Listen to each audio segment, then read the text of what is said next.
Pembakal Desa Gunung Ulin akui tambang ilegal beroperasi sejak 2024. Pembakal itu buat yang belum tahu itu kayak kepala desa lah.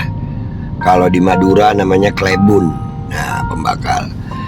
Jadi di daerah Desa Gunung Ulin ini guys, ya ini daerah Banjarbaru kalau nggak salah, itu ada tuh tambang ilegal beroperasi dan itu mengakibatkan longsor, rusak.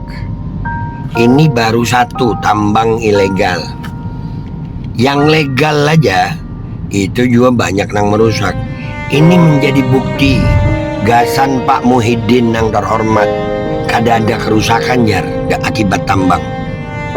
Ini buat orang-orang juga nang begawi di tambang, nang mengomentari ulun, nang ada yang memadakkan di Timur Tengah, kada ada tambang, banjir juga di Jakarta.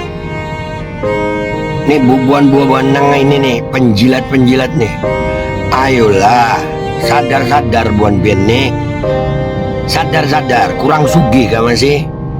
Masih kurang banyak kah duit diambil? Masih kurang banyak kah habisi duit? Umur sudah tua, sudah banyak merasakan manisnya hidup nih, dunia udah banyak. Masihkah hendak menambah kerusakan nih? Masihkah hendak serakah?